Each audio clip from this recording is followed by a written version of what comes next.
Yeah. Will and I are getting ready to start washing the exterior of this house, and we've got our big Bertha. Haven't given it a name yet, but this is our big pressure washer. This is how you work it. First thing, make sure you got your fuel in there. We just made sure that we didn't have diesel by trying to light it on fire on the ground, and it lit on fire, so we took that as an indication that we have petrol. Don't know if it's a reliable source, but I think good enough for us. So that goes in there. It's a bit of a Jimmy wig. There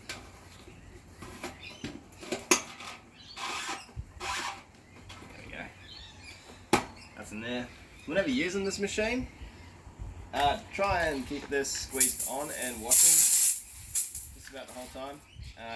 You can let go for about 15-20 seconds without a problem. Maybe if you're going to climb a ladder, you can hold it with you. But when you get up on the roof or wherever you're going, just try and keep it on as much as possible, because that pump gets hot, and it's only the water going through it, through this whole thing, that cools it down. So it's going to run hot if you don't do that, which is not good for the machine. Basically, put water in, put water on, make sure you got water coming through the machine, just like that. So she's good.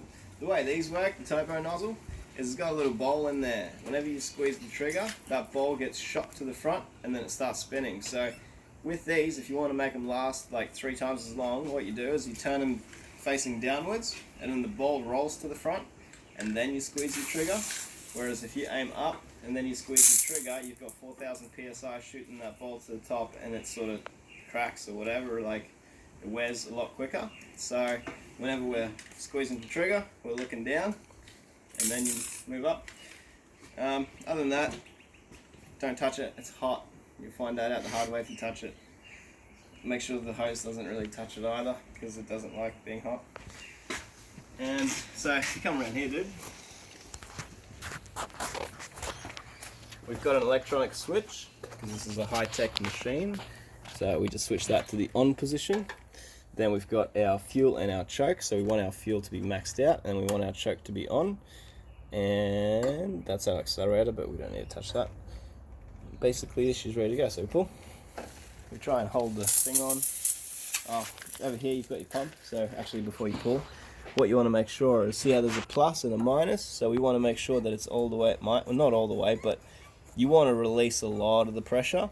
So now it's loosed off. So see, now it's got less pressure coming down the line, and it's going to be less strain on the pump when we pull the motor, which is good.